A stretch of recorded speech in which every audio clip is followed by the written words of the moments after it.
saya allow masuk pun tolong bagi tahu ya, sebab saya akan guna maximum screen, so saya mungkin tak nampak you all di sana. Kalau ada apa-apa soalan terus interrupt, tak payah malu-malu dan segan. Buat macam biasa kita belajar zaman COVID dululah. Kalau awak tak pernah belajar zaman COVID pun tak apalah, ini experience yang pertama. Baik, bismillahirrahmanirrahim. Assalamualaikum warahmatullahi wabarakatuh. Salam sejahtera tuan-tuan dan puan, saudara-saudari sekalian. Pada hari yang berbahagia ni, boleh dengar ke suara saya? Dia clear? Boleh. Boleh. Sekejap, saya tutup saya punya kipas sebab takut dia mengganggu. Baik, saya cuba ambil masa lebih kurang 1 jam. Saya akan menceritakan 2 perkara utama, iaitu bagaimana cara membuat ujian hipotesis, dan yang kedua adalah bagaimana anda nak menunjukkan bahawa adakah terdapat significant changes. Significant changes ni ataupun perubahan secara statistikal signifikan dalam episod pembelajaran kita mengenai apa yang dipanggil sebagai environmental health promotion. Sekejap, masih ada lagi kawan-kawan yang nak masuk. Okey, so mari kita mulakan. So pertamanya, apabila anda ada ujian hipotesis, saya typekan di sini ujian hipotesis. Ujian hipotesis ni semua dah tahu dah, kita akan ada 5 ujian, 5 step. Maafkan saya, kita ada 5 step ujian hipotesis. Ya Allah Tuhan, ada lagi nak masuk? Ini mungkin baru ada lagi? Okay, kalau tak ada, saya teruskan. Okay. So, ada 5 ujian hipotesis, ada 5 step dalam ujian hipotesis yang tuan-tuan dan puan kena sedar. Yang pertama adalah menyatakan null dan alternatif.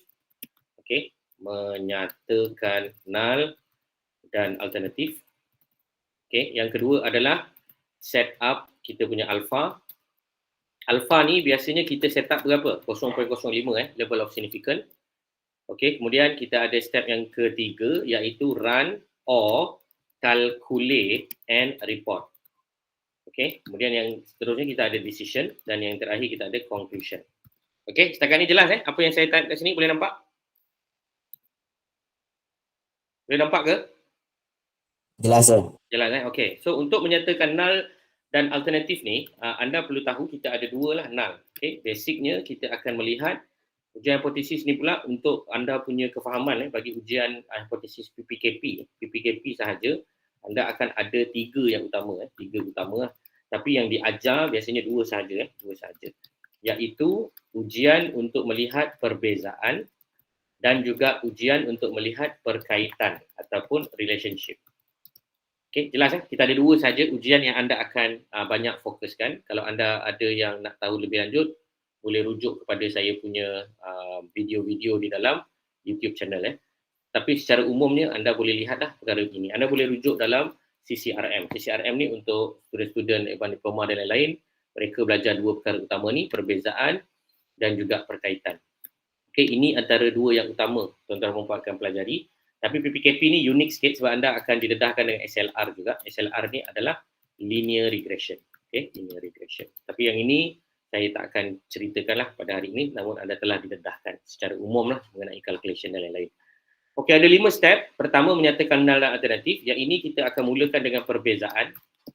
So, perbezaan ni secara umum kita melihat pre and post. Pre and post. Pre and post statistics.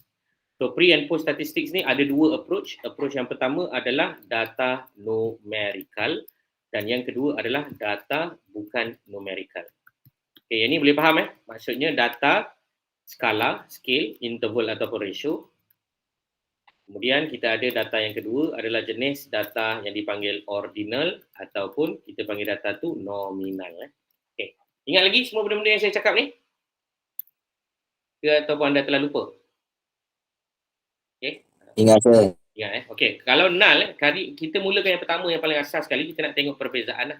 So kalau null perbezaan, maka kita akan kata there is no significant difference of the score between pre and post. Kat sini kalau tuan-tuan tengok, ini adalah contoh null hypothesis, dan kita ada contoh yang kedua, alternatif, kita akan kata significant difference. There is significant difference of the score between pre and post. Ini basic lah yang tuan-tuan puan akan buat.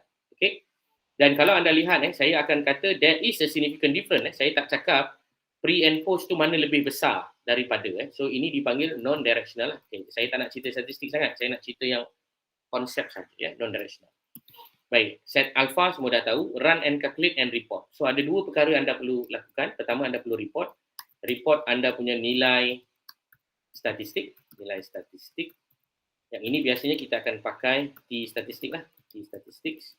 Okey, yang kedua adalah anda perlu laporkan anda punya nilai P-value. P-value ataupun kita panggil sebagai kawasan penolakan. Ini anda belajarlah secara manual kan. Penolakan. Okey.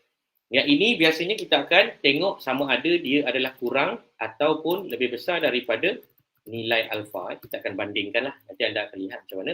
Dan decision ada dua. Jika P-value kita adalah less than alpha, contohnya seperti 0.04. 0.04 ni adalah kurang daripada alpha kan. Maka decision kita adalah reject. Reject apa? Reject null. Kemudian kita ada P-value, kaedah kedua pula, P-value lebih besar daripada alpha. Contohnya yang kita dapat adalah 0.321. Yang ini lebih besar daripada alpha kita. Alpha kita set berapa tadi? 0.05. Ini berdasarkan Fisher, the father of probability statistics. Dia bagi tahu 0.05 tu adalah yang paling sweet spot lah bagi minimum probability samples that we need to done for understanding there is different or not. So kalau berlaku lebih besar daripada, maka kita fail to reject. Fail to reject. Okay, setakat ni jelas? Kalau jelas beritahu Saya tak boleh nak tengok chat ni. Sekejap, ada yang saya sidai ke? Oh, ada yang saya sidai Sorry. Admit sekarang. Okay, kalau ada lagi apa-apa soalan terus tanya tau. Jangan bagi tahu dalam chat. Saya tak boleh baca chat kamu. Okay, kemudian kita ada conclusion. Conclusion basically kita ada dua. Kalau kita reject null, maka kita akan bagi conclusion there is difference. There is difference of the score between pre and post. Okay, ini yang anda akan lakukan. Kalau kita fail to reject maknanya gagal menolak, kita akan kata there is no difference of the score between pre and post. Okay, yang ini semua sebenarnya anda perlu letak dalam appendices. Saya tak nafikan ada kemungkinan ianya perlu diletak dalam body text ataupun dalam anda punya jadual utama. Tapi yang lebih pentingnya adalah nilai statistik yang anda dapat. Whether there is a difference or there is no difference. With regard to the KAP lah. Knowledge, attitude dan juga practice. Okay, setakat ni jelas? Tolong komen kat situ, jelas tak jelas? Sorry, jangan komen. Tolong bagi tahu saya secara verbal. Jelas ke tak jelas? Sebab saya nak pergi ke next. Jelas Jelas Jelas. Jelas. Secara umum. Jelas. Okay, alhamdulillah. Secara umumnya anda akan ada data demografik lah. Data demografik saya tak cerita. Saya cerita contoh persembahan data. Contoh persembahan data kamu. So persembahan data kamu, tuan-tuan dan puan sekalian, anda akan ada table yang akan lebih kurang lah ditunjukkan seperti berikut. Ini contoh variable yang anda akan buat nanti. Anda akan ada knowledge sebagai contoh. Okay, knowledge anda akan ada pre dan knowledge anda akan ada post. Dan kat sini anda akan melaporkan mean dan juga standard deviation dan anda akan ada T-statistics dan juga P-value. So ini asasnya ya. So, anda akan lihatlah sama ada knowledge ada tak perbezaan. Begitu juga dengan perkara-perkara lain lah seperti anda punya practices dan lain-lain. Jadi semua benda ni perlu dianalisa secara statistik whether there is different or not. Jangan risaukan sangat lebih kepada tak berlaku perubahan tu. Tapi yang lebih pentingnya adalah mekanik tu anda kena faham. So pre and post. So ujian yang kita akan buat ni contoh macam mana anda nak melaporkan data nanti post knowledge, attitude, practice. Practices, pre and post. So ini adalah kaedah numerical. Kaedah numerical. Apa maksud numerical? Numerical maknanya anda akan ada questionnaire. Okay, questionnaire kamu ni akan kamu uji data dan datanya adalah dalam bentuk skor lah. Skor sebelum dan juga anda bandingkan dengan skor selepas. Okay. Ada juga keadaan anda akan bandingkan kategori skor. Kategori skor. Contohnya kategori skor ni anda akan ada skor tinggi dan juga skor rendah lah. Anda akan bandingkan. Ikutlah kepada keperluan analisa data masing-masing punya kumpulan. Saya cerita secara umum saja tapi saya anticipate majority of you akan tengok kepada markah keseluruhan bagi setiap knowledge, attitude dan practice dan juga markah komponen. Markah komponen. Yang ni yang ketiga lah. Markah komponen. Apa maksud markah komponen? Contohnya anda ada soalan komponen. Komponen ni contoh anda ada soalan. Soalan kamu tu anda akan tengoklah soalan pada sebelum. Ini soalan sebelum macam ni. Soalan selepas macam mana? Macam tu selepas. So ada tak berlaku perubahan ataupun tidak. Namun perubahan seperti ini sukar nak dilihatlah secara statistik. Kita biasanya kita tengok dia punya construct. Apa maksud construct? Kalau anda lihat kepada knowledge, maka ada 10 soalan knowledge contohnya. So inilah dipanggil sebagai construct.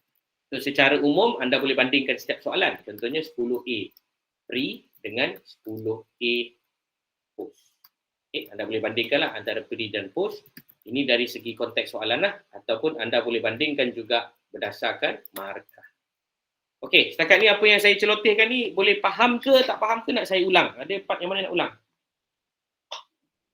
Falah, Zarawi boleh respon? Silakan.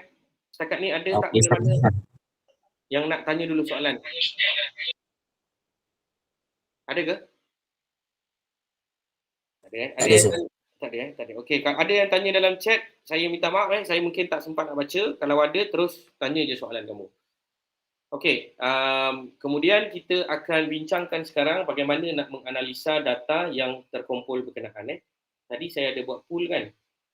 Poll saya tadi berapa jawapan dia? Okey, 31 orang kata kita tak pernah diajar SPSS. Tak apa. Yang ni pasal ajar tak apa. Tapi this is the knowledge that you are going to learn today. Saya akan cuba bantu anda semua untuk memahami konsep analisa data menggunakan. Okey, sebentar. Okey, ada lagi tak kawan-kawan kita nak join? Baik. Kalau anda dah faham secara teori apa yang kita nak lakukan, maka kita tengok contoh. Ini contoh daripada sahabat kita, kawan-kawan kita ni. Saya akan terus delete lah sebab ini adalah perkara yang berkaitan dengan agak agak sensitif. Jadi saya akan tunjukkan sahaja contoh dalam bentuk ID. ID 1, 2 dan saya akan susunlah ID berikut. So saya ada 25 responden. Namun begitu, responden ini mungkin saya tak berapa pastilah kebenaran responden ini. Namun saya akan cuba menyemaklah nama ni supaya sama. Sepatutnya nama ni kena semak Nama ni kena semak sama Muhammad Zarizan apa semua ni lah contoh Saya assume nanti kumpulan yang berkenaan ni boleh double check balik. Kalau tak sama, anda samakan lah. Saya tunjukkan contoh saja bahawa sebab benda ni nanti nak terbit dekat dalam YouTube. Saya tak boleh tunjukkan nama sebenar dan sebagainya sebab dia must be anonymous for the reason of PNC dan sebagainya. Ada detail kat sini kan. So saya akan delete So saya menyangkakan bahawa data ini mempunyai data-data yang sama antara komponen pre dan post mereka. Okey, setakat ni jelas? Grup yang berkenaan jelas kan? Okey, jelas. Jelas kan? So saya secara terus terang kata yang ini semua saya ikut urutan lah. Walaupun nanti nama dia mungkin kena check satu-satu sebenarnya. Faham kan maksud saya? Faham kan? Okay, saya tak tengok satu-satu tadi sebab saya nak jaga dia punya nama-nama yang berkenaan. Okey, seterusnya macam mana kita nak manipulate data-data ini untuk dimasukkan ke dalam SPSS. Okey, pertama saya perlu maklumkan kepada saudari-saudari sekalian bahawa SPSS sebenarnya adalah software kuantitatif. Jadi dia tak boleh menerima data-data yang berkonsepkan perkataan seperti yang ada pada layar sekarang. Jadi perlu tukar semua ini kepada dalam bentuk numerikal ataupun nombor. Jadi saya akan cuba lakukan dia dalam masa yang agak pantas. Jadi kalau anda boleh follow. Kalau anda tak boleh follow, anda boleh lihat nanti video yang saya akan terbitkan kemudian. Okey, sebagai contoh, saya ada beberapa kumpulan umur, jantina, bangsa dan lain-lain. Secara umum dia, apa yang saya akan lakukan, saya ada dua cara yang untuk saya ubah benda-benda ni kepada dalam bentuk nombor ataupun dalam bentuk yang boleh dikira lah. Contoh macam ni Soalan ni, penyakit. Okey, boleh saya tahu daripada grup Aisyah ni, soalan ni daripada mana sampai mana yang merupakan knowledge? Boleh tak bagi tahu saya sekarang? Daripada penyakit demam denggi, adakah anda tahu? Adakah pernah? Adakah anda mengetahui? Adakah anda tahu? Benarkah bahawa fabrik lembab? Daripada mana sampai mana yang merupakan perkara-perkara yang merupakan apa yang dipanggil sebagai soalan knowledge? Tahu tak? Aisyah, ada ke kat sini? Adakah anda pernahkah anda mempelajari, memeriksa, bubuk? Tolong Aisyah, ada ke Aisyah kat sini? Syah. Ke siapa-siapa tim Aisyah? Tahu tak soalan dia ni daripada mana sampai mana ni? Adakah anda pernah Adakah anda mengetahui tahu benarkah menarik perhatian simptom penyakit bintik-bintik merah? Adakah anda berhubungan dengan itu sekarang? Adakah anda tahu? Adakah anda bimbang? Okey, saya assume je lah. Oh, tak ada jawapan Tak ada jawapan. Tak apalah. Kalau tak ada jawapan nanti anda fikir-fikirkanlah ya. Okey, saya menganggaplah. Adakah anda membubuh baju cantik? Pernah menukar air? Okey, katakanlah yang daripada W ni, adakah anda bimbang risiko? Bukan. Tahu. Okey. Semua yang ada perkataan-perkataan tahu ni, saya akan highlightkan sebagai salah satu komponen yang diberi nama sebagai knowledge lah. Ini contoh saya colorkan merah. Adakah anda bimbang? Adakah anda pernah keluar pada waktu risau, cakna?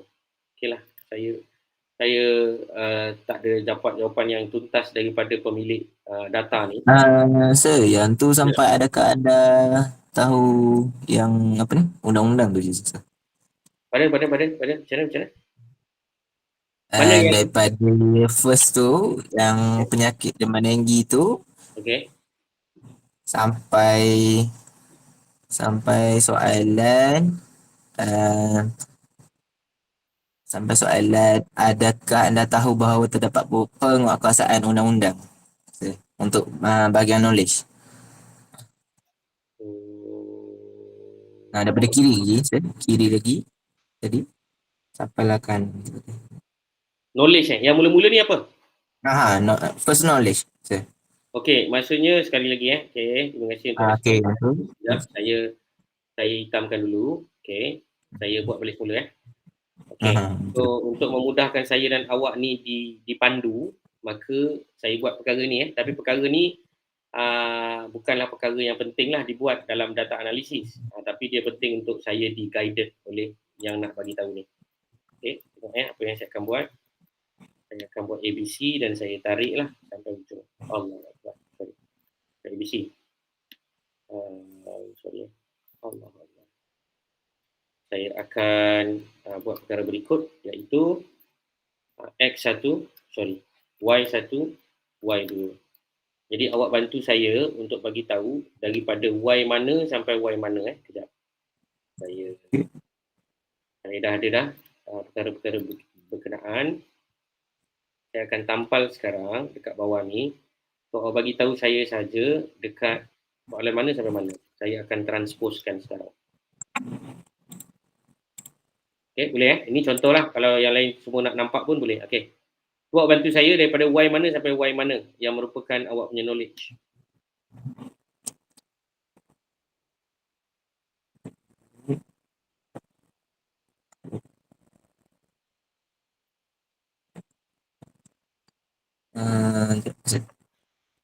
Sampai anda tahu.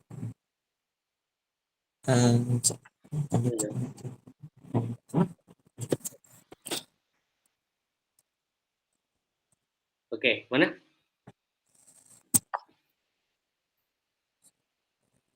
Okey, sampai sini Y12, betul? Penguatkuasaan. Betul, sir. Okey. Penguatkuasaan. So ini semua adalah knowledge, alright? So next adalah cuba anda bantu saya untuk attitude yang mana? Bimbang. Ya, attitude. Sampai mana? Sampai adakah anda keluar?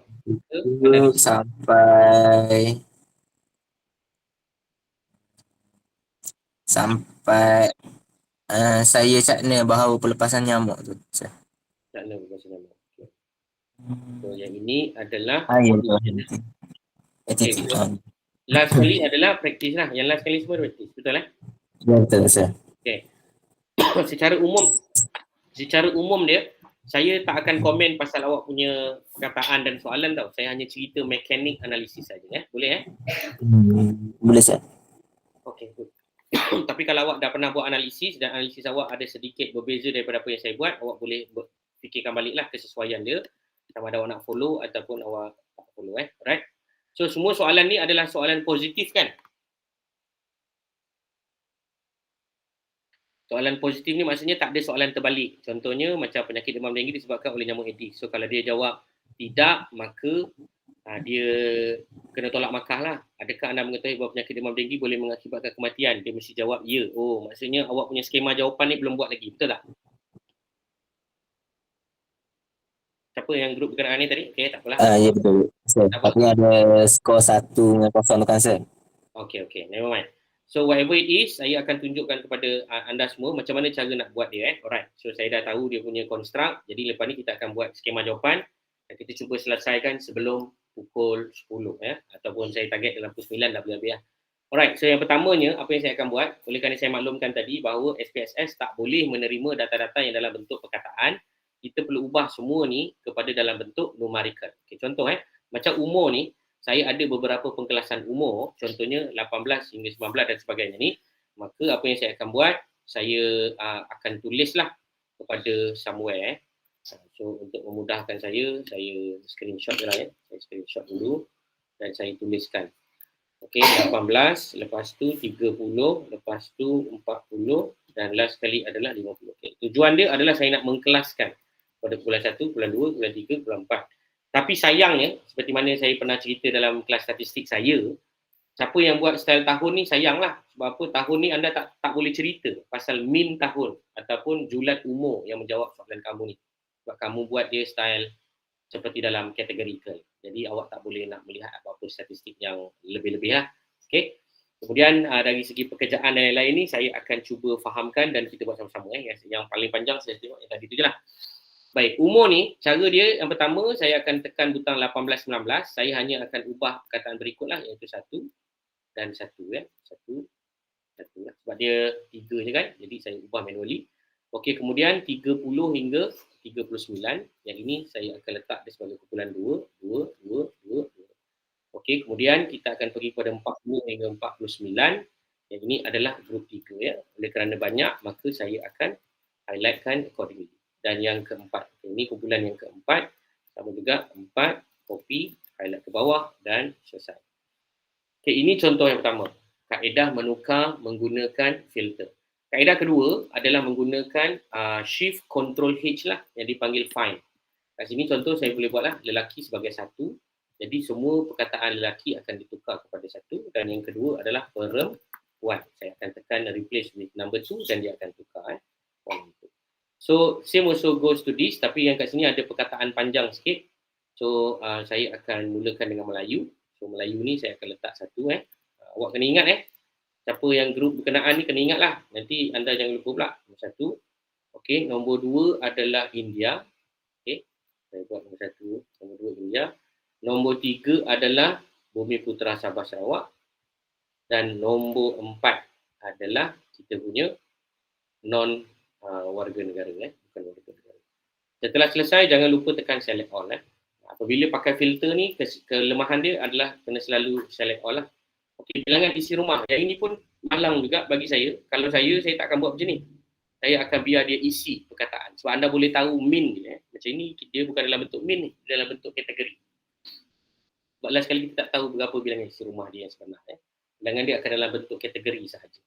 Unless more than 5 ni awak classify lah as apa, 6 ke 7 ke macam tu letak kita memang tak boleh analyse lah. Sayang agak sayang lah cara data ini di collect. Tak apa, dalam masa sama kita belajar lah macam mana nak improve in the future.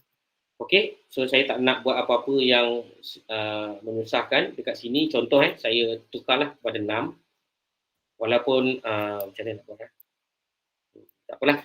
Okey, untuk memudahkan saya tukar kepada 6 sajalah So 6 itu bermaksud lebih daripada 5. Okey. So kita ada kumpulan 2, 3, 4 dan seterusnya. Okey, untuk pekerjaan kita ada banyak Okey, tak apa. Oleh kerana banyak, saya kena gunakan kaedah yang saya tunjukkan tadi lah. Di mana kita perlu menyatakan perkara-perkara berkenaan iaitu bekerja sendiri. Okay, kemudian bersara, okay, kemudian swasta, kemudian pelajar, okay, kemudian awam, lepas tu tidak bekerja. Okay, so tujuan dia sebab nanti saya tak ingat nombor berapa kan, jadi saya tulis siap lah. Okay, nombor 5 dan alright, never mind, kita ada 6 grup. So kita akan buat sama-sama sekarang. So, pertama sekali adalah bekerja sendiri. Bekerja sendiri are going to be recorded as number 1. Okay, 111. Okey, kemudian kita ada bersara ataupun pencen, yang ini sebagai grup yang kedua. Okey, kemudian kita ada pekerja swasta, 3. Okey, kemudian kita ada pekerja swasta lagi ya. So, ada yang tertinggal, 3. Okey, kemudian kita ada pelajar. Pelajar ni adalah yang keempat lah. 4. Kemudian seterusnya kita ada pejabat awam. Pejabat awam adalah yang kelima. Dan yang terakhir kita ada tidak bekerja. Ini adalah yang ke-6. Tidak bekerja ni saya rasa pelajar kot. Okey, dah siap, maka inilah kita punya pengkelasan yang berkenaan. Okey, kemudian tahap pendidikan. Tahap pendidikan pun sama. Kita ada banyak sangat pengkelasan kat sini. So kita akan bagikan ikut hierarki lah. Hierarki. So saya mulakan yang paling rendah sekali adalah PMR. Ke ada tak yang tidak belajar? PMR, lepas tu SPM, lepas tu diploma. Okey, lepas tu sijil, lepas tu diploma, lepas tu apa? Ijazah, lepas tu sarjana. Okey, 1, 2, 3, 4, 5, 6. So kita ada 6 kumpulan.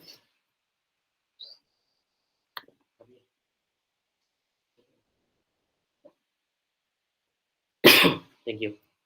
Okey, so kita akan buat sama-sama sekarang. So pertamanya kita akan pilih yang paling rendah dulu. Contohnya adalah seperti berikut, PMR. Saya akan letak nombor 1. Okey, kemudian followed by another one, SPM ataupun setara. Ini adalah nombor 2. Setakat ni boleh nampak Ke ada yang dah tidur lah?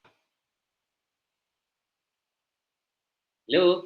Boleh, Dapat Sir. dulu saya. Boleh Okay. Okey, Doktor. Okay, terima kasih. Ini yang ketiga. Okay, kemudian kita ada seterusnya ada Allahumma salli ala Muhammad. So, kita ada lagi satu SPM. SPM ni adalah sepatutnya nombor 2. Okay, nombor 2. Kemudian kita ada yang seterusnya adalah diploma. Diploma ni adalah nombor 4. Okay, kemudian kita ada ijazah. Ijazah ni nombor 5. Nombor 5. Okay, dan yang terakhir sekali adalah nombor 6. Allah, ada lagi yang tinggal. Ijazah ni nombor 5. Dan yang terakhir adalah ijazah sarjana ataupun master. Okay, ini adalah nombor 6. Selesai So ini adalah contohlah bagaimana kita nak rekodkan perkara-perkara ni. Dan ianya telah selesai dibuatlah seperti yang saya tunjuk. Okey, kemudian kita ada adakah anda pernah dan tidak pernah. Ini adalah pernah mengidap dan tak pernah mengidap. So yang ini saya akan menggunakan control H lah. So saya akan mulakan dengan yang panjang. Yang panjang adalah tidak pernah. So kita Allahumma salli ala Muhammad. Saya buat semula control H. So saya akan gunakan perkataan tidak pernah. Tidak pernah ni saya akan letak sebagai kosong. Kosong. Contohlah kosong. Tidak pernah. Okey, pernah saya akan letak sebagai 1. Okey, just an indicator. Okey, dah siap. Maka the next one adalah saya akan gunakan apa yang dipanggil sebagai kaedah yang sama tadi. Control, find and search. Saya akan pilih semua yang berkenaan. Contoh, anda highlight semua kolom-kolom ni dan kita akan tukarkan dia.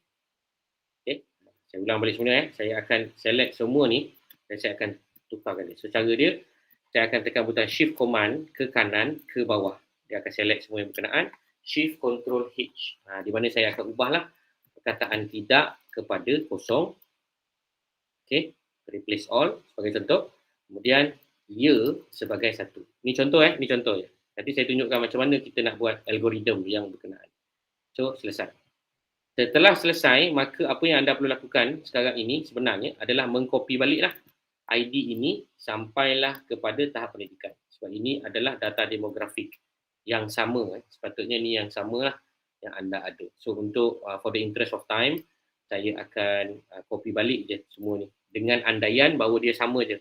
ID 1 adalah orang yang 1 juga. Ini saya harap grup yang berkenaan faham ataupun adjust accordingly lah mengikut anda punya keperluan. Faham ya? Nanti adjust sendiri tau. Saya tunjuk je contoh ni. Pastikan Okey, boleh saya. tally ID kamu. Okey, cuma yang sebelah sini tak boleh copy paste lah. Sebab apa? Sebab kat sini memang kena betul-betul kita ketahui sebelum dan selepas. So kita akan select macam biasa, Shift Control H. Anda boleh Control Find. So kita akan buat benda yang sama, tidak sebagai kosong, replace all, dan kemudian ya sebagai berapa tadi? Satu.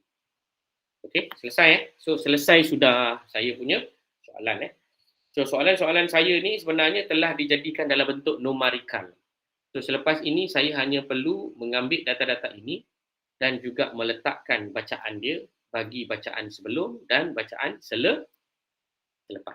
Okey, setakat ni jelas? Jelas ke tak jelas? Jelas sir. Jelas correct. Kalau Jelas, jelas, next kita akan letak di dalam kita punya SPSS. Okey, SPSS dia ada dua view, data view dengan variable view. Data view dengan variable view. First kali set anda punya variable. As usual, letakkan ID dulu sebagai variable. Dia akan ada ID, type, width, decimal, label, values dan lain-lain lah. Dia akan ada seperti yang anda lihat pada layar sekarang. Ingat ya, ID ni adalah untuk kita memantau data asal dengan data kita dalam SPSS. Itu yang pertama. Yang kedua, biasakan diri kalau anda buat variable, letakkan X sebagai anda punya sosiodemografik seperti yang saya tunjuk sekarang ini. So, saya perlu lihat kembali ada berapa saya punya soalan. Soalan saya akan ada 1, 2, 3, 4, 5, 6. Saya ada 6. So, maksudnya saya akan letak X1 sampai 6 lah. Okay. Kalau anda pengguna bukan Mac, anda boleh buat 1, 2, 3, 4, 5, 6 dekat dalam Excel, anda boleh copy paste. Tapi kalau guna Mac macam saya ni tak boleh buat apa, kena type. Baik, soalan dia, kalau kita letak XXX ni, kita tak tahu apa variable dia. Jangan risau, tuan-tuan dan puan boleh ambil dan tuan-tuan dan puan boleh copy dan tampalkan secara transpose. Bila anda tampalkan secara transpose, maka anda boleh copy dan pastekan dia ke dalam SPSS. Itu cara dia. Seperti yang saya tunjukkan sekarang ini. Okey, jelas? Ada apa-apa soalan? Tak ada Okay, jelas sir. Perkara-perkara berkenaan. Baik, ID adalah ID dan jangan lupa anda save lah. So saya akan savekan sekarang sebagai Falah. Ni siapa punya ni? Denggi Aisyah. Aisyah Zahrawi. Nanti boleh ambil data ni. Okey, contoh dia ada seperti berikut. Umur tadi kita ada berapa grup? Yang ni anda kena tallykan lah dengan anda punya asal tadi.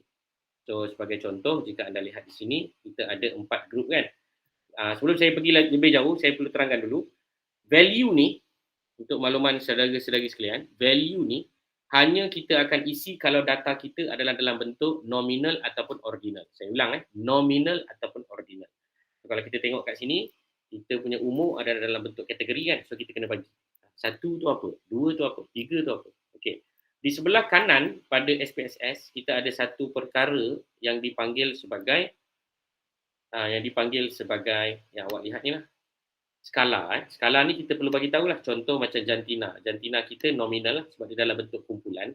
Umur pun nominal juga sebab dalam bentuk kumpulan. Sayang patutnya umur tu boleh buat dalam bentuk skala, tapi sebab awak tanya soalan sila pilih umur. Kalau saya tanya sila masukkan umur. Okey, bangsa pun nominal, bilangan isi rumah pun nominal, pekerjaan nominal, tahap pendidikan also nominal. Ini asas. Okey. Tapi kita kena tahu, perlu isi ke tidak value ni? Value ni perlu isi jika data tuan-tuan dan puan-puan, saudara-saudari sekalian adalah dalam format bukan numerical ataupun categorical. Boleh isi. Kalau memang numerical, tak boleh isi. Itu yang pertama. Okay, yang kedua, kita akan mengisi bahan-bahan yang berkenaan lah, seperti yang saya tunjuk tadi. Macam umur ni, kita ada beberapa pengkelasan. So, anda akan letaklah pengkelasan pertama, 18 hingga 30. Besar sangat dia punya range ni. Allahumma salli ala Muhammad. Kemudian 31 sampai 39. Ini contoh kan. Okay. Kemudian yang ketiga adalah 40 lah kan. 40 sampai 49. Tak apalah, nanti adjust accordingly lah ya. Kemudian kita ada yang keempat adalah lebih daripada 50. Okay, this is the example. Lepas tu tekan butang OK. Selepas letak butang OK dan buat perkara-perkara ini, maka selesailah kita punya tugas yang pertama. Yang kedua, jantina. Jantina tadi saya letak 1 adalah lelaki dan 2 adalah wanita. Okey, kemudian bangsa, bangsa ni sedikit mencabar. 1 adalah Melayu, 2 adalah India, tak silap saya tadi. 3 adalah bumi dan 4 adalah warga asing. Okey, betul Kemudian kita punya bilangan isi rumah ni kelakar sikit. Okey, nombor 2 adalah 2 orang. Okey, 3 adalah 3 orang. Okey, nombor 4 adalah 4 orang. 5 adalah 5 orang. Dan 6 adalah lebih dari 5 orang. Okey, selesai. Kemudian kita ada pekerjaan. Okey, pekerjaan ni unik sikit. 1 adalah bekerja sendiri. Okay, 2 adalah bersara, 3 adalah swasta, 4 adalah pelajar, 5 adalah awam, 6 adalah tidak bekerja. Okay, ini contoh. So nanti kalau siapa-siapa yang dapat contoh saya ni, anda nak modify, anda boleh modify lah dengan menukarkan perkara di sini dan tekan butang. Contohnya anda ubah pelajar. Anda pastikan tekan butang change lah. Contoh macam awam ni kan, saya nak tulis penjawat awam. Penjawat awam. So, saya tekan butang change. Okey, kepada mereka yang nak menggunakan contoh saya ni. Boleh pakai terus contoh saya ni, adjust according to your suitability. Okey, tahap pendidikan. 1 adalah PMR/ PMR lah. Nombor 2 adalah SPM. Nombor 3 adalah sijil. Okay, nombor 4 adalah diploma. Nombor 5 adalah ijazah. Dan nombor 6 adalah sarjana. Selesai Alright, setelah selesai X1 sampailah X6 ni, anda boleh tampalkan data tu sekejap lagi. Tapi tak apa, kita boleh buat benda tu sebentar lagi. Okey, yang kedua adalah anda punya Y. Okey, kalau anda perasan, nampak tak saya buat perkataan Y kat sini? Nampak Setakat ni yang SPSS ni boleh faham tak macam mana nak set up data ni? Boleh komen ke? Boleh ni kita feedback kejap. Boleh faham ke? Ada apa soalan nak tanya boleh tanya. Silakan. Boleh sir. Boleh. Ada yang saya sidai ke? Tak ada semua dah ada dalam kelas Okay. So kalau anda dah boleh, the next adalah kita akan masukkan data. Data ni akan masuk dekat data view lah. Yang variable ni adalah kita nak set up dulu variable kita. Okay. Next adalah kita punya Y. Kalau anda perasan kita ada Y1 dan sebagainya lah. Sampailah Y berapa tadi? Panjang ni kawan kita punya Y32. Tapi tuan-tuan pun kena ingat sebab Y ni dia ada Y pre dan juga Y post. Faham ke tak? Faham Faham sir. Faham Okey. So mari saya buat sama-sama macam mana yang nak dibuat yang dipanggil sebagai Y pre dan Y post So kalau anda tengok saya ada Y1 sampailah Y berapa tadi? Kita ada 32Y Y32. Ya. So saya akan copy lah sampai 32Y. Okey, seterusnya saya ada perkataan pre, betul tak?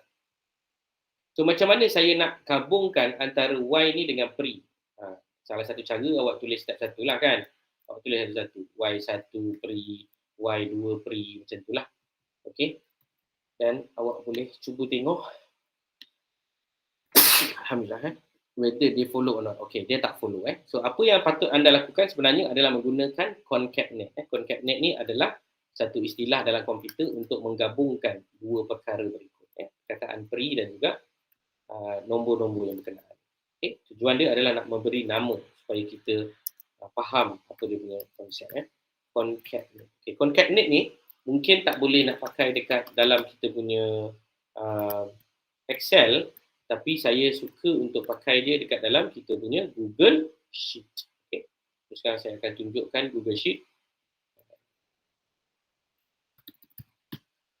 Okay. Yang ini sebenarnya kalau anda rajin, anda buatlah seperti mana yang anda biasa buat, iaitu anda akan tekan butang Y1 pre, Y2 pre. Buatlah satu-satu. Saya tak sempat masa ni, saya nak cepat. Jadi saya akan buat seperti mana yang saya tunjukkan sekarang. So, saya akan buat function concatenate.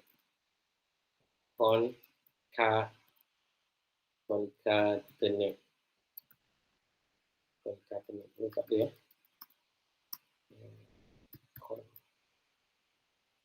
Dia tak ni. Tak boleh nak function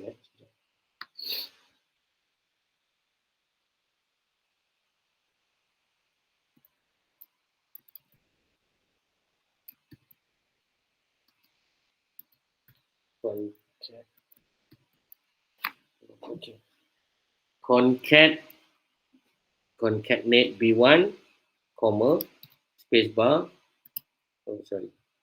comma, pre. Okay. So ini contoh So saya tak nak lambat-lambat, jadi saya terus buat yang berkenaan lah. B1 post. Okay. Tujuan dia adalah sebenarnya nak tulis kat sini lah Y1 pre, Y2 pre dan sebagainya. Tapi malangnya untuk makluman semua pengguna Mac tak boleh buat demikian, tak boleh copy and paste, jadi still kena tulis satu-satu lah. So saya kena tulis juga sorry Y4 pre, Y5 pre. Siapa ada soalan boleh tanya dulu lah, nanti kan lambat pula. Ada soalan? Y6 pre, Y7 pre, Y8 pre. Kejap lagi. Jadi, sir, kalau yang untuk Mac ni memang kena key in satu-satu je lah maknanya. Tak, yang ini saya key in satu-satu sebab saya pakai Mac. Kalau awak tak pakai Mac ni, sebenarnya awak copy je yang saya dah buat ni. Y1 sampai Y32 ni awak copy. Awak boleh tampal je kat sini. Right click awak tampal. Nanti dia bagi semua dah. Saya tak boleh. Boleh pula. Oh, biasa tak boleh. Alhamdulillah. Awak sebut je tu ke boleh. So, dia dah tampal. So, senang lah kerja saya kan? Betul tak? Okay, so yang kedua apa dia? Y post, betul? Post ni pun senang je. Copy. Adjust je post ni. So, semua jadi post. Okay. Nampak ke apa yang saya buat ni? Senang tak? Senang. Nampak, sir. Nampak, sir. Awak tanya, nampak? Kalau ikutkan, dia tak jadi tau. Nampak tak? Tapi tadi, apa soalan awak tadi? Bila awak tanya tu, dia jadi terus okay tadi. Y1 post, Y2 post. Saya rasa ajaib juga tu. Tapi bila awak tanya tu, dia terus jadi. Tak pernah jadi ni dalam hidup saya. Oh, dia kena buat 1 dengan 2 kali. Baru dia jadi. Ni first time saya tahu. Kelakar kan? Okay, tak apalah. Kadang-kadang kita belajar each other. Alright. So, dah siap ni. Next adalah kita akan copy paste balik lah soalan. So, soalan kamu tadi mungkin bertanya macam, adakah kita nak kena tulis satu-satu? Sebenarnya tak. Sebenarnya lebih kepada copy paste. Yang ini semua saya tunjuk adalah kaedah yang sebenar-benarnya anda buat. Sebelum anda boleh membuat analisa lah. Okay, ini contoh data-data yang kamu ada. Kemudian macam biasa, data yang kamu ada ni adalah pre dan post kan. Jadi kamu akan ada 2 variable lah. Satu variable pre, satu variable post. Bagi setiap satu responden. Okay, so saya akan ubah suai balik soalan ni. Sebab seperti mana saya maklumkan, soalan ini tidak mempunyai pre dan post. Jadi saya akan buat concatenate juga. Concatenate saya adalah seperti berikut. Anda boleh lihat macam mana saya buat. Saya tengah buat je. Sekejap. Okey, contoh saya buat seperti berikut. Saya tulis perkataan pre. Kemudian saya akan double click. Okey, semua akan ada pre lah. Lepas tu saya kawinkan dia. Ni panggil concatenate. Concatenate. Okey, awak ambil pre. Okey, contoh comma. Saya sajalah buat string macam tu, comma, this one. So dia akan gabungkan lah pre dan juga sebagainya. So ini contoh nak menggabungkan perkataan for your information lah. Okey, dah siap. Saya tampal balik semula lah sebab nak jadikan dia ni adalah pre. Saya tak pasti sama ada ia menjadi satu kewajiban ataupun tidak untuk kita tengok anda boleh buat ke tidak. Tapi saya rasa bagus untuk saya check lah satu-satu group. Kalau Falah ni, untuk saya tengok data ni, kamu boleh manage tak data yang kamu ada Okey, saya terlupa, kita ada lagi 2 perkara utama, iaitu X7 dan juga X8 X7 dan X8 ni siapa tahu apa dia? Ini adalah soalan mengenai adakah anda pernah dapat demam denggi, dapat DM dan DD demam denggi, dan kedua adalah ahli keluarga dapat DD. Okey, betul kan? So yang ini kita ada 1 ya dan juga kosong adalah tidak. Selesai Okey, kita boleh copy. Kalau kita malas kita boleh copy paste. 1 ya, kosong tidak. Okey, anda mungkin nampak overwhelming dengan perkara ni, tapi sebenarnya benda ni senang je. Kalau anda dah mahir, dia akan mudah je lah. Dan anda akan tahu juga tadi pre dan post ni semua saya ambil contoh ni adalah sebab Allah SWT. Dia tak boleh buat macam ni sebab dia akan terikut-ikut spacing yang ada di sini. Okay, macam inilah sebab awak punya soalan yang terlampau panjang. Okey, untuk mengelakkan ketidakfahaman, maka saya dengan ini memadam lah benda-benda ni. Saya padam lah sekarang. Allah, masya Allah. Nak padam pun tak boleh padam macam tu je. Dia kena padam style kosongkan dia. Saya buat macam ni lah. Beri. Okay. Kalau ikutkan sebenar dalam nak mengisi soalan ni, inilah cara dia yang sebenar-benarnya lah. Maksudnya anda kena masukkan lah semua data-data ni ataupun semua soalan-soalan ni dalam anda punya SPSS sebenar-benarnya lah. Tapi kebiasaannya apabila kita buat research ni, kita nak cepat je. Benda ni pun tak sempat kita nak buat sebenarnya lah. Kita tak akan buat pun untuk nak mencantikkan dia. Kita just buat je.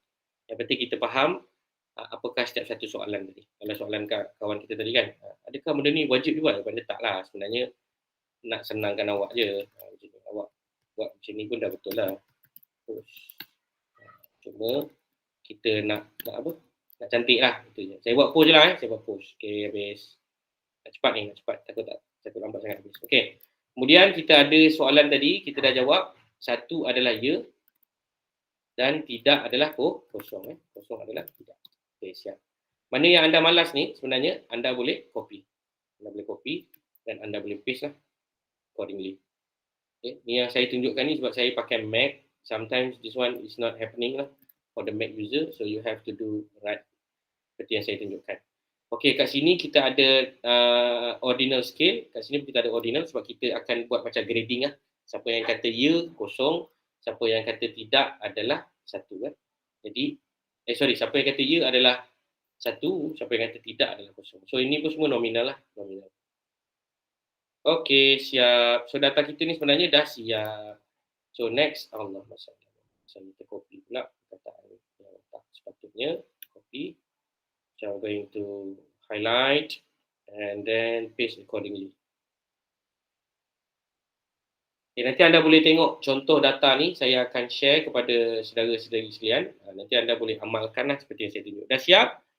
Jangan lupa untuk memasukkan data. Data ni agak tricky sikit lah. Tapi anda dah boleh nampak lah. Basically anda akan ambil semua bacaan-bacaan soalan ini. Seperti yang saya tunjuk ni. Okay, ini semua anda ambil. Sebab ini pre kan, pre ambil semua. Turun ke bawah, ambil dan tampalkan pada anda punya data view. Okay. Sorry saya kena ambil daripada ID. So I'm going to do it again. Copy. And then you are going to paste it inside the ID here. Selesai. Okay. Dan anda mungkin juga akan nampak dia jadi dalam bentuk nombor. So jangan kalang kabut, jangan risau, tekan butang yang atas ni, namanya value label. Dia boleh tukar-tukar nombor lah. Kalau dia tukar-tukar nombor macam ni, maka betul lah apa yang anda lakukan. Okay, SPSS anda ni dah betul. Okay, cuma dia tak lengkap lah sebab kita ada lagi satu data, namanya data post. Okay, data post ni tricky sikit sebab tuan-tuan dan perempuan tak perlu ambil data demografik mereka lah. Hanya ambil data yang berkaitan dengan penyakit demam tinggi. Macam biasa, pastikan ID ni mengikut ID yang betul. Ke kanan, ke bawah.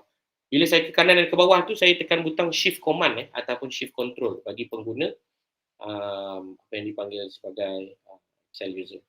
Okay, so sebenarnya lebih kurang dalam setengah jam lah benda ni boleh dibuat. Less than that lah sebenarnya Tapi saya ambil masa sikit sebab nak menunjukkan cara-cara dia pada saudara-saudari sekalian. Okay, kenapa dia ada terlebih satu. So, saya ulang balik prosesnya. Okay, dia mesti daripada nombor 1 dekat pre y1.post. Okay, this one. So I'm going to paste it again. Okay, barulah betul. Dan bawah ni adalah terlebihan ni salah buat yang tadi. Kita boleh clear. Okay, data kita telah siap. Data Aisyah dan juga tim yang awak ni telah siap lah sebenarnya. Okay, barulah kita pergi kepada kaedah yang kedua. Bagaimana cara kita nak menganalisa. Jadi sebelum tu saya nak tanya, data ni boleh nampak tak macam mana nak manage dia? Senang ke susah? Taklah senang tapi mencabarlah kan. Macam kena pandai manage lah. Kalau anda tak confident, anda boleh buat sikit-sikit lah. Buat satu-satu macam saya tunjuk tadi Sebenarnya kalau anda belajar asas-asas SPSS ni, anda kena ada variable, lepas tu anda akan ada nama-nama yang berkenaan ni. Okay? Cakap ni boleh follow? Baik. Boleh je. Cubalah cuba follow. Nanti boleh tengok balik video ni. Saya try to publish. Maaf nak tanya. Ya, sila. Kalau untuk soalannya guna jawapan skala Likert tu macam mana? Sama juga. Kalau itulah soalan kamu, adakah skala Likert itu digunakan? Jawapan dia sama juga. Maksudnya tuan-tuan dan puan akan pilihlah skala Likert tu, tukarkan dia. 1 sangat tidak setuju kan? 5 sangat setuju. So nasihat saya, tukar dulu semua perkataan sangat tidak setuju, tidak setuju dan setuju. Last kali baru tukar neutral. Macam itulah. Nanti dia akan ada 1, 2, 3 sampai 5 pun sama. Okey, jelas ya? So, jawapan kamu tadi sama juga lah. Kalau kamu punya pre dan post pun kamu pakai skala Likert pun sama. Kamu buat dulu pre, kamu buat dulu post. Okey?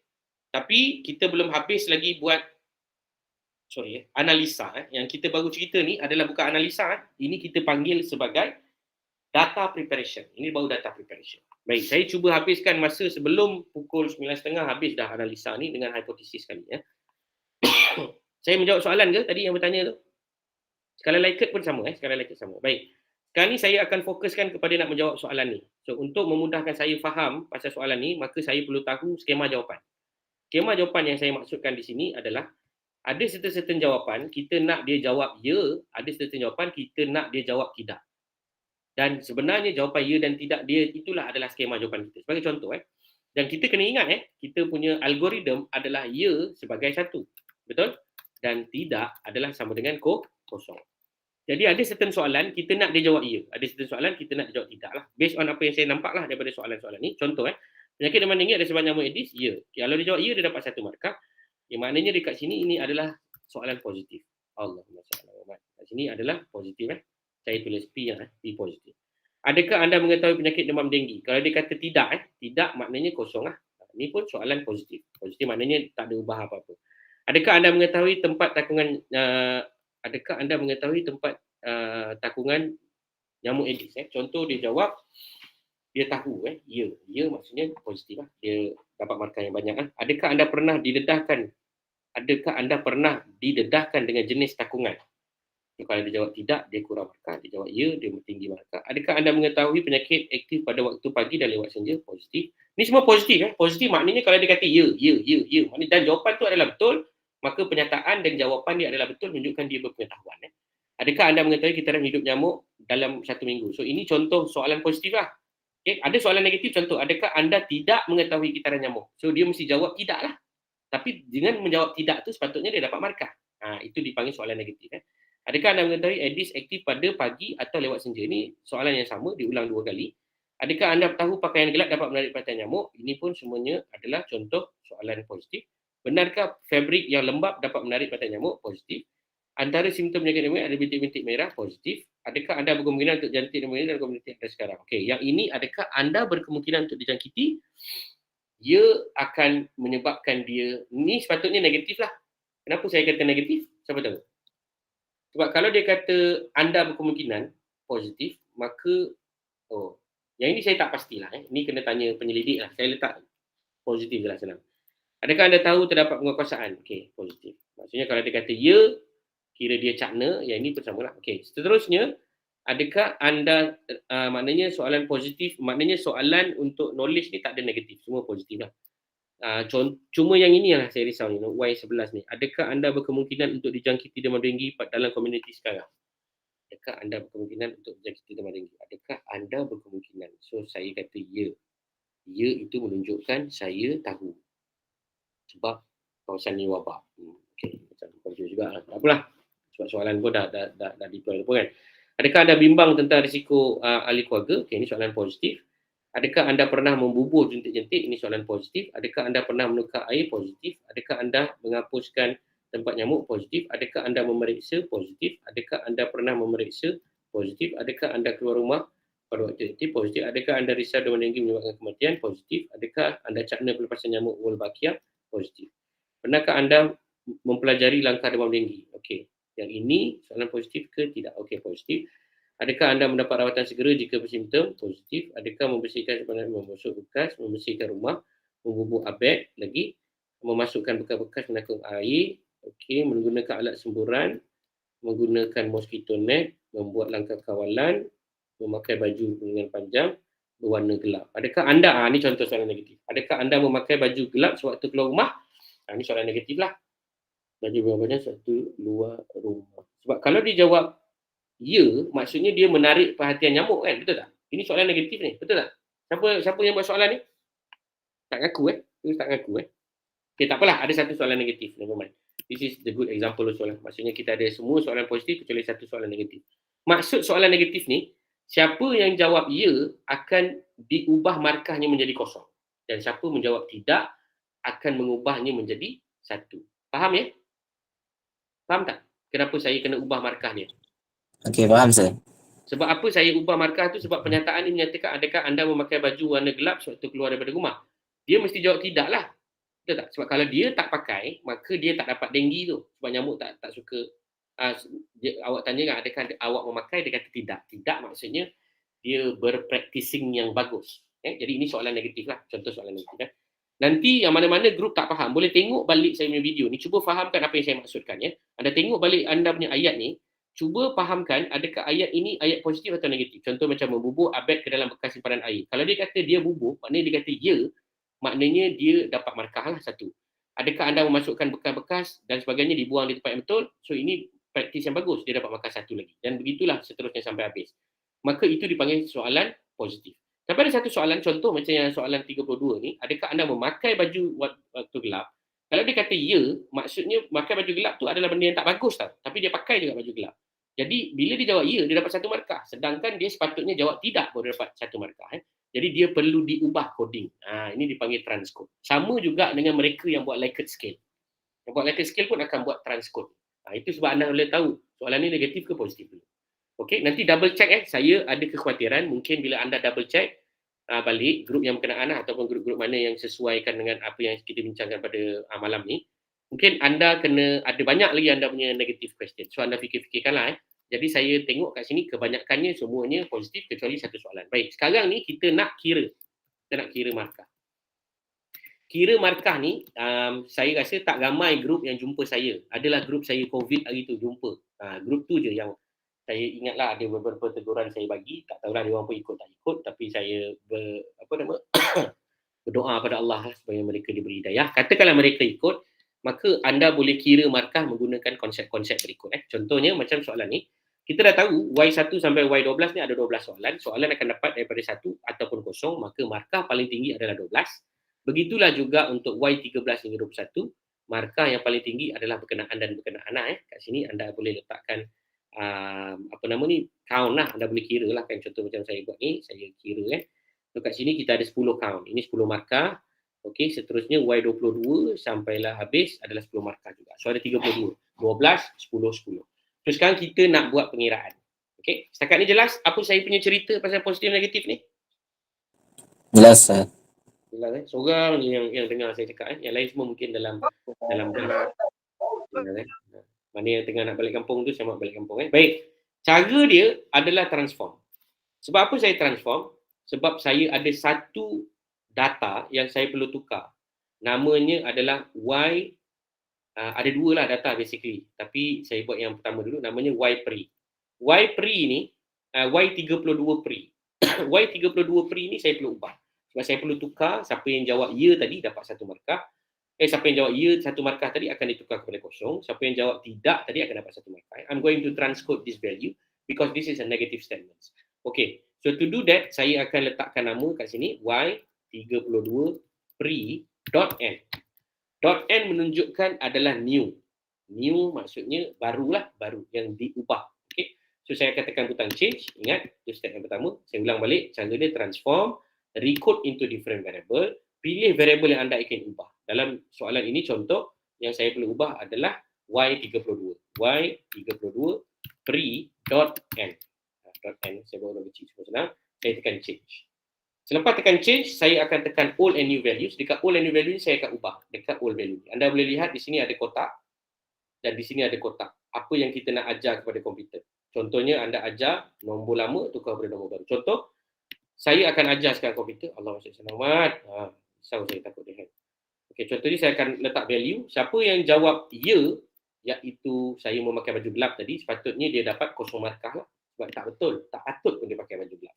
Tapi siapa yang jawab tidak, iaitu kosong, maka dia patut mendapat 1 markah. Ini contoh yang dipanggil transcode. Sama juga kepada kawan-kawan yang buat Likert scale. Tadi ada kawan kita yang bertanya, Kalau Likert scale macam mana? Sama juga. 1/5, okey, 2/4 dan berikutnya lah 3 sebagai 3 lah. Itu contoh.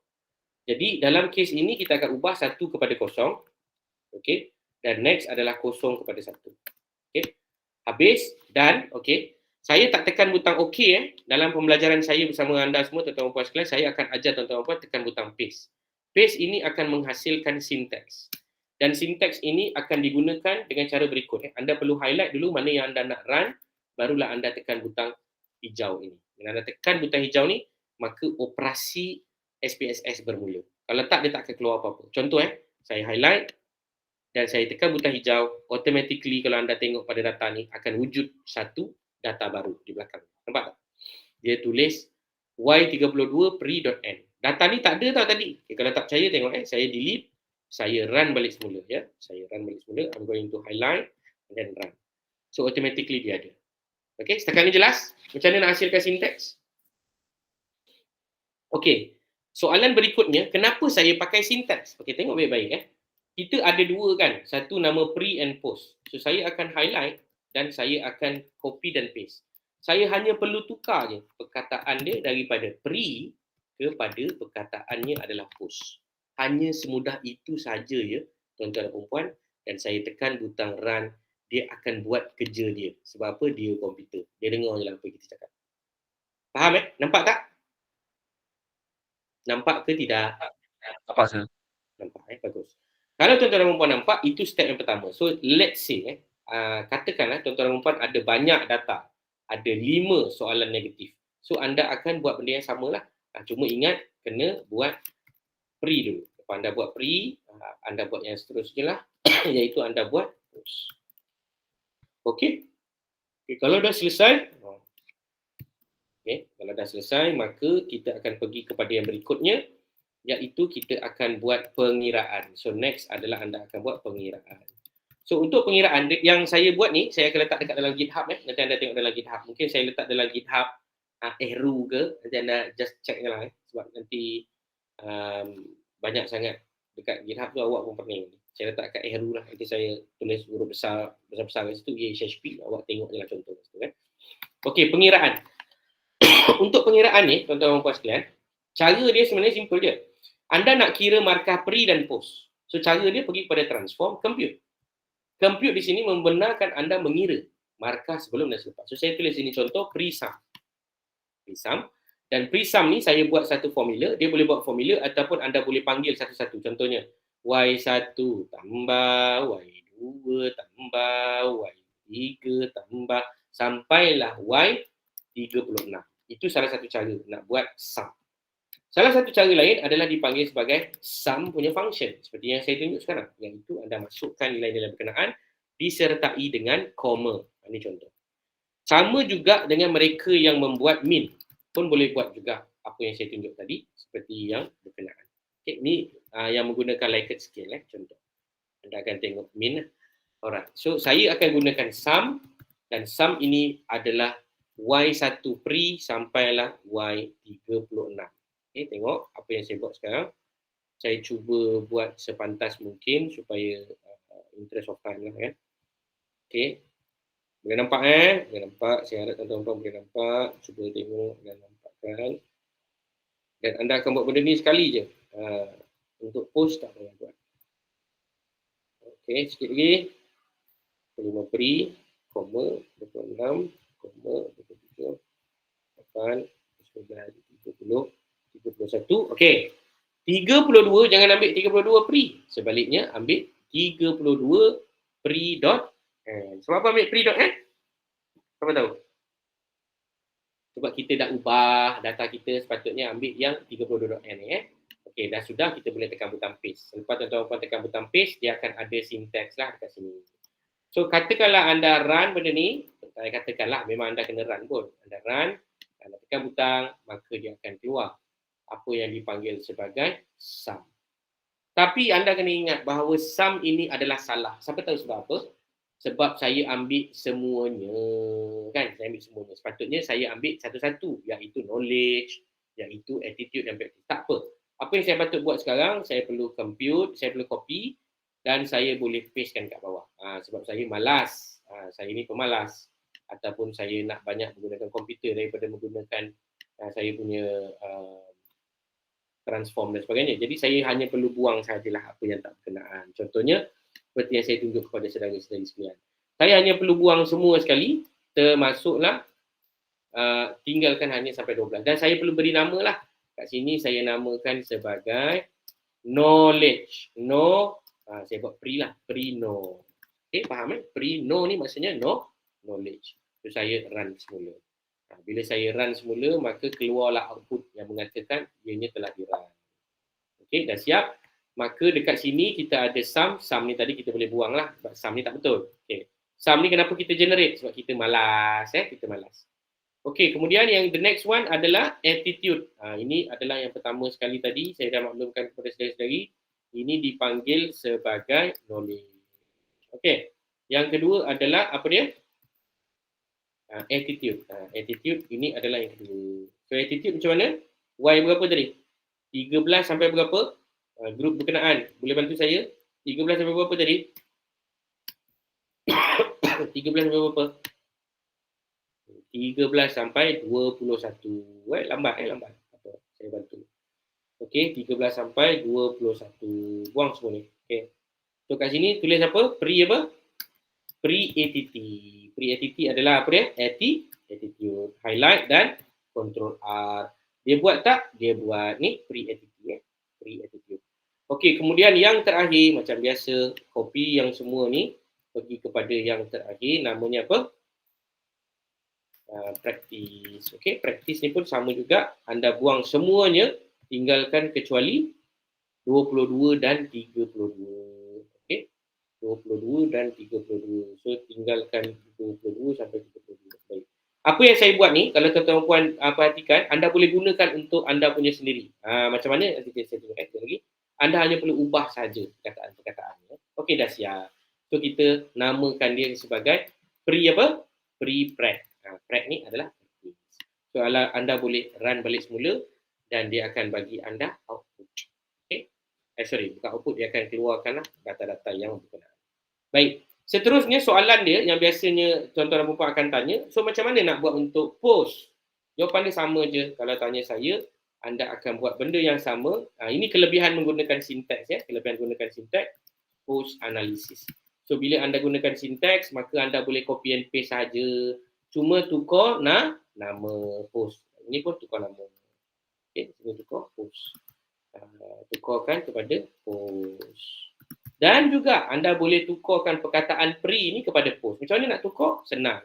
Shift Control H. Anda carilah perkataan pre, tukarlah kepada perkataan post. So anda tekan butang find next. Nampak? Dia akan cari kat sini kan? So anda tulislah perkataan replace. So hati-hati sebab kita tak nak dia replace semua. Kita nak dia replace mengikut apa yang kita nak. Ini adalah kaedah yang paling mudah. InsyaAllah kalau anda buat sampai PhD belajar pun, ini cara dia. This is the secret of how you want to analyze the data in much more efficient manner. Senang kan? Senang ke susah? Ada respon tak? Dah Ustaz. Senang kan? Okey. Kepada mereka yang nak buat benda yang sama ni, jawapan dia adalah boleh ke tidak? Jawapan dia boleh. Anda hanya perlu menggunakan contoh yang saya bagi ni dan anda boleh analyze data-data kamu seperti mana yang kamu sukakan. Okey, saya tulis kat sini tadi apa? Denggi Denggi Aisyah Zahrawi. Denggi Aisyah Zahrawi syntax. Okay, so I'm going to give you both of all this. Saya akan bagi semua. Jangan risau untunglah kebetulan Aisyah ni. Okay, next kita akan pergi kepada the next one adalah hypothesis testing. Hypothesis testing lah. Ataupun kita mulakan dengan demographic data dan lain-lain. Okay, untuk demographic data ya. Okay, selepas dah kira ni jangan lupalah untuk run.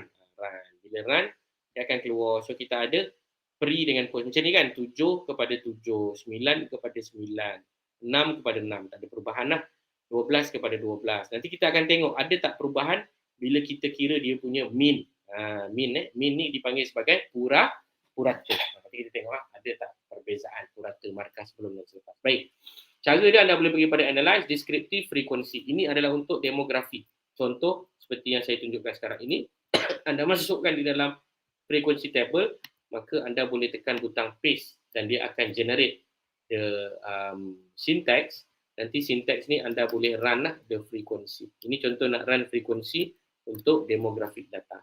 So anda akan dapat daripada output. Dia akan bagilah automatically step satu ni. Okey, yang kedua, kalau anda nak run questionnaire. Ni contoh. Kenapa saya suka biarkan compute ni? Sebab saya boleh ambil semua makhluk-makhluk ni untuk dibuat analisa. Ya. Jadi tuan-tuan dan puan boleh tukarkan variable ini. Contoh, tengok saya tekan frekuensi dan saya tekan perkara berkenaan. Maksudnya saya masukkan variable-variable yang berkenaan ni lah. Kemudian saya boleh run. Ini kelebihan menggunakan syntax. Ya, kita boleh cuba run dulu.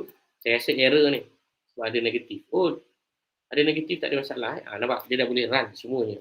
Cuma anda akan confuse lah sebab dia tulis semua pre. Sebab apa? Sebab anda tak namakan dia punya nama variable. That's why tadi kalau boleh letaklah nama kat sini, soalan apa. Yang ni contohnya nyamuk, yang ni apa? Basuh bunga dan sebagainya. Contoh. Kalau tak nanti output dia anda akan confuse sebab semua pre. Ya. Okey. Jelas Ini untuk descriptive statistics. Baik.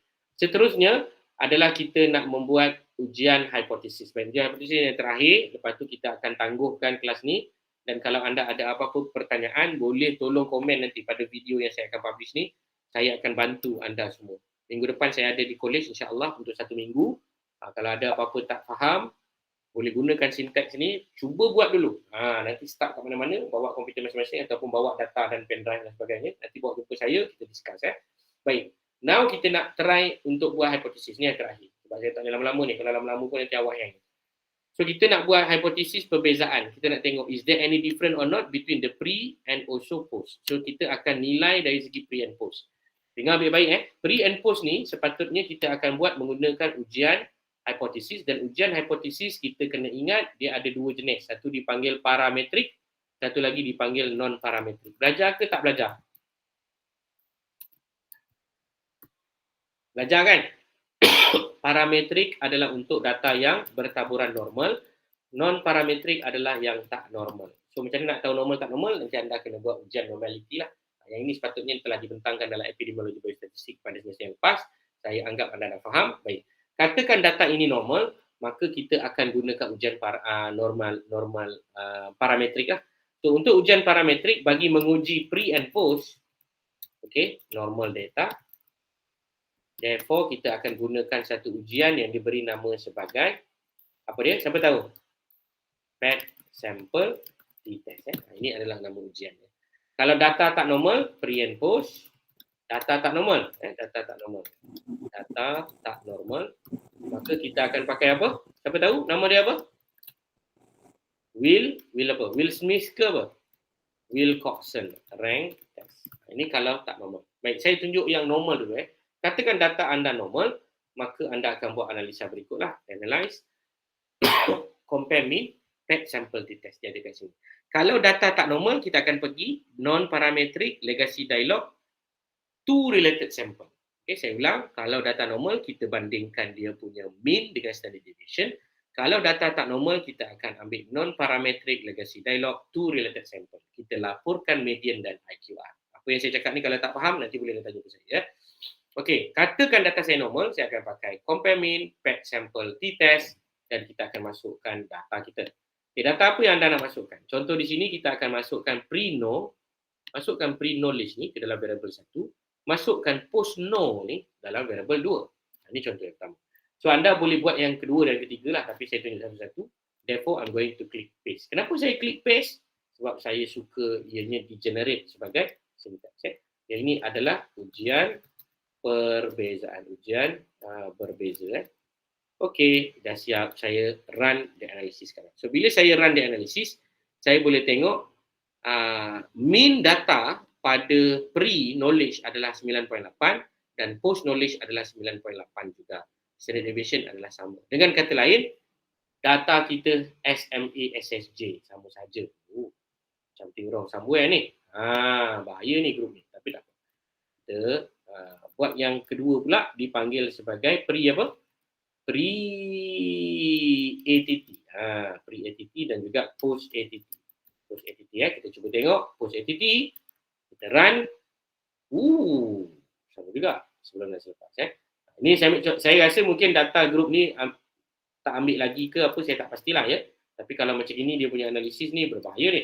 Pre, preg dan juga post preg. Maksudnya tak ada beza langsung ni. Sikit pun tak ada beza.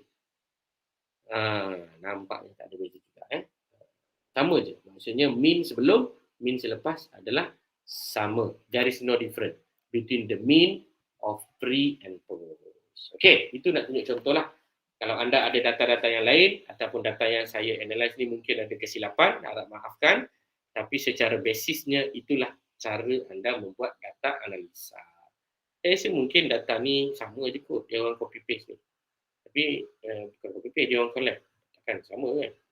Dia ada beza juga satu dengan dua. Ataupun mungkin soalan ni terlampau mudah dan sebagainya. Nanti kena bincang lah. Kenapa? Sebab saya tengok sama sangat ni. Pelik. Terlalu perfect untuk sama bagi setiap satu.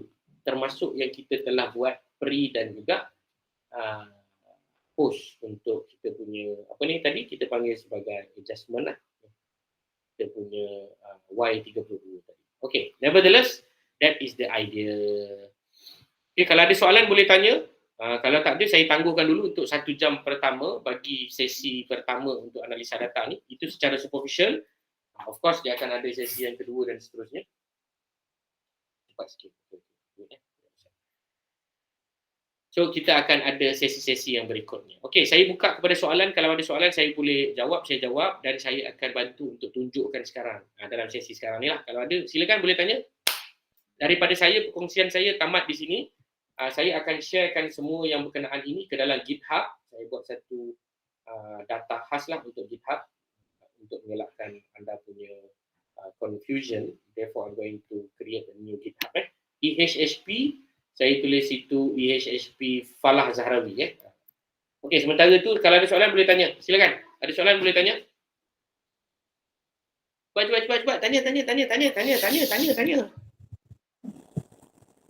Jadi saya kalau yang lepas pada yang apa ni, kalau dapat dia ada result dia tu, dia tak adalah nak kena letak nilai untuk P tu lebih besar ke apa semua untuk hipotesis dia tu.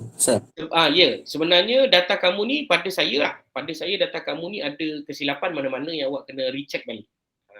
Kalau ikutkan, mestilah ada beza kan? Sepatutnya lah, contohnya kan. Sepatutnya. Kalau data beza dah. Katakanlah worst case tak ada kan. So redor je lah. Contoh.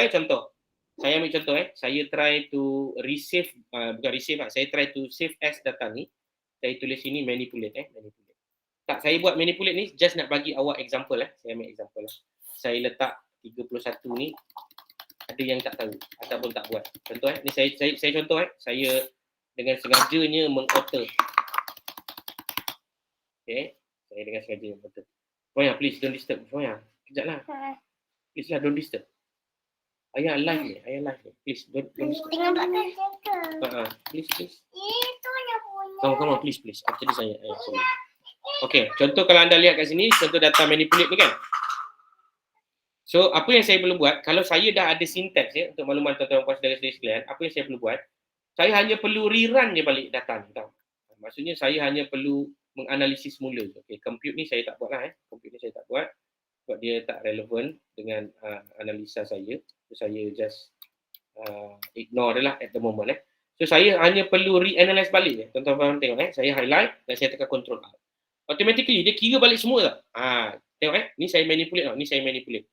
Secara etika dia tak boleh manipulate lah. Tapi nak tunjukkan contoh macam kawan kita tanya tadi. Kalau ikutkan betul, contoh macam ni lah. 9.64 pre 9.88. Ini adalah contoh menunjukkan bahawa ada perbezaan ke tidak. Secara mata kasar, macam ada. Tapi statistik ada ke tak? Therefore, kita akan tengok dekat paired sample t-test ni. Paired sample t-test menunjukkan ada mean difference 0.24. Signifikan ke tidak? Kita tengok t-value. T dia 2.753. Kita tengok p-value dia 0.11. Kurang daripada 0.05. Reject ke fail to reject null? Jawapan dia reject null. Therefore, we are going to make a conclusion there is a significant difference. Maknanya ada beza. 9.64 meningkat kepada 9.88. Ada beza tak? Jawapan dia there is a statistically significant difference with regard to the pre-knowledge and post-knowledge about your respondent. Contoh itu contoh. Yang contoh kedua pun begitu juga. There is a significant difference between pre and post. Okey, contoh yang ketiga pula, there is a significant difference between pre and post. Okey, ini contoh jika ada difference. Faham ke apa yang saya cakap tadi? So anda perlu laporkan mean dan juga standard deviation bagi data yang berkenaan. Okey, soalan seterusnya yang kawan kita lontarkan tadi, jika tidak ada perbezaan, sama je. Jawapan dia sama je lah. Maka anda perlu laporkan apakah dia punya mean sebelum dan juga mean selepas. Apakah standard deviation sebelum, standard deviation selepas. Dan jika kamu masukkan di dalam jadual ini, dan di statistik tak boleh dihasilkan, dia akan jadi NA lah. P-value pun NA. Cuma, saya cadangkanlah anda cek balik apa yang saya buat ni. Mungkin saya ada tersilap di sini dan di sana.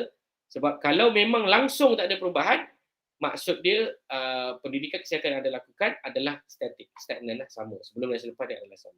Itu contoh. Okey, jelas tak apa yang saya terangkan? Awak kena double check balik lah. Saya tak rasa awak punya data ni salah. Saya rasa mungkin ada salah saya je lah.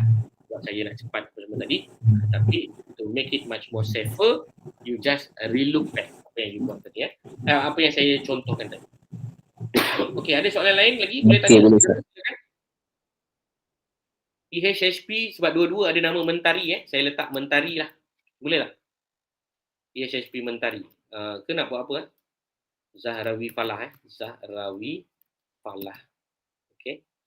So IHHP, Zahrawi dan Falah. Okay, ada lagi soalan? Cepat.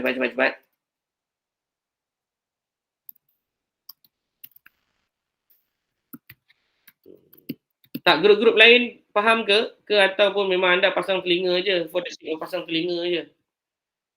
Tak ada apa nak tanya sebab memang tak nak tanya. Dah 47, dah kurang 10 orang. Clear sir. Oh, Izham clear. Alhamdulillah. Tak tahu lagi berapa ramai yang clear seperti yang hadir pada hari ni. Kalau memang ramai yang clear, baguslah. Kalau ramai yang masih tak clear, tak apa. Tengok dulu video ni, cuba fahamkan. Nanti kita boleh bincang kemudian. Boleh HP data analysis. So I'm going to share the syntax dan juga the output, data lah kepada saudara-saudari sekalian. So anda boleh tengok nanti, saya akan pinkan dia dekat page paling depan saya punya GitHub. So anda boleh dapat manfaat lah daripada perkara demikian. So I'm going to share it now, straight away. Semua dokumen-dokumen yang saya tunjukkan tadi, iaitu ujian hipotesis. Okay, kemudian saya bagi juga borang KAP respon ni, saya tak nak bagilah sebab ini grup yang berkenaan punya kan. Tak syok pula, dia orang punya kita share-share. Tapi kita share juga nanti dalam SPSS. Tak apalah, itu cerita lain. Apa ni tadi? Nama grup apa ni? Apa nama ni tadi? HHP. Tak, nama file tadi ingat tak? Apa? Saya save sebagai apa? IHHP Mentari sir. Oh ni, Denggi Aisyah. Tak, maksud saya dia punya data. Nak drag masuk ke dalam GitHub. Denggi Denggi. Okay, Denggi Aisyah dan juga Denggi Aisyah Zahrawi. Okay, so saya letakkan dua file di situ. Satu data hipotesis, satu data SAV. SAV ni kena buka pakai SPSS. SPS ni adalah syntax dia. Nanti anda boleh lihat. Saya masukkan jugalah contoh data manipulate ni. Data manipulate ni tak terpakai lah. Dia hanya sebagai latihan nak menunjukkan macam mana cara nak buat perbezaan. Saya masukkanlah juga borang KAP ni tadi supaya anda boleh nampak macam mana dia punya cara. Dan saya telah savekan segalanya. Dan saya akan pinkan ianya di hadapan GitHub saya. Oh, dah tak boleh pin sebab dia boleh pin 6 je kot, tak silap saya. Dia boleh pin 6 je. Nanti kalau anda tak suka, dah tak boleh pin dah. Boleh pin 6 je. Nanti saya korbankanlah smart bin ni Sedihnya smart bin saya sudah hilang. Saya akan gantikan dengan apa ni tadi? Apa ni? IHHP. Tak apa. Saya akan berkorban demi anda semua. So saya akan letak IHHP Zahrawi dan Falah. I'm going to save the new pin here. So anda boleh tengoklah nanti balik. Ada kelapangan. Boleh have a look lah about the borang dan dokumen-dokumen yang berkenaan. Contoh nanti anda boleh buka syntax. Okay, anda boleh tengoklah syntax yang saya buat ni tadi. Anda boleh copy paste. Kalau anda buka SPSS anda sendiri, pergi ke file, open syntax. Anda buka je apa-apa syntax yang anda nak buka. ataupun anda boleh buka new syntax. Just put the syntax over here and then run accordingly. Nak run data mana, anda bagi tahu. Nanti komputer akan runkan for you. Okay, so saya rasa itu saja untuk setakat ini. Kalau tak ada apa-apa soalan, saya tunggu lagi 2 minit. Kalau ada soalan, saya jawab. Kalau tak ada, saya gerak. Cepat. Jarang ni dapat sesi-sesi live seperti ini. Tak ada saya.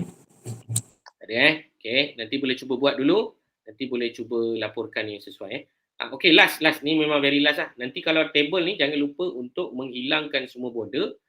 Tinggal yang ni format penulisan ni saya jangkakan ianya dalam bentuk saintifik lah. Saintifik maknanya dia macam thesis kind of thing, tapi taklah macam thesis.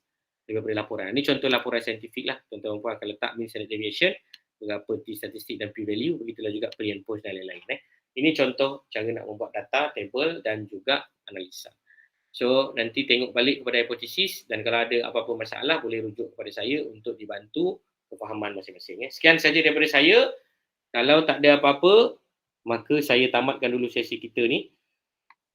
Semoga bermanfaat untuk semua. Sekian, wabillahi taufiq wal hidayah. Wassalamualaikum warahmatullahi wabarakatuh. Selamat maju jaya dan jumpa lagi. Okey, siapa yang masih lagi maintain ni, kalau boleh jangan letak lagi gambar, tulis nama anda. Tulis nama anda dekat chat. Ni maksudnya anda memang tegar. Peminat tegar. Dia akan direkodkan ni. Tulis kat situ. Nama dan nombor metrik pun tak apa, tulis nama pun tak apa. Dia menjadi bukti di akhir zaman. Regina, siapa? Ardian, Irfan, Bonaventure, macam-macam keluar dah semua nama. Ada minit lagi saya bagi masa sebelum saya end the session. So, once end the session dia dah tak boleh terima lah apa-apa yang berkenaan. Okay, semua dah tulis Hafiz. Hafiz ni nama-nama common tau. Jangan letak Hafiz je. Nanti kalau ada 2 Hafiz dalam kelas awak, dia jadi confused. Okay? Semua dah tulis Dah tulis? Dah, sir. Ya, saya. Masih saya. Terima kasih. Saya bagi love lah. Saya bagi love. Saya bagi tag love. Love banyak. I love you. So, untuk Falah, selamat maju jaya dan teruskan usaha anda untuk anda akan Stanley Jingga. Stanley Jingga ada soalan? Silakan. Stanley, silakan. Ada soalan ke? Tak ada, sir. Tak ada. Tak ada. Oh, just angkat tangan Okay. Selamat Stanley. Okay, cuba buat dulu sebab saya percaya nanti anda akan ambil masa nak fahamkan juga. Tak apa. Cuba fahamkan nanti. Aiman ada soalan ke? Yang angkat tangan ni ada soalan ke saja angkat tangan? Saja angkat tangan Ya, saja angkat tangan. Tak apalah. Alright. Itu saja. Sekian. Terima kasih Saya akan padam. Terima kasih, sir. Thank you, sir. Selamat. Okay, bye-bye.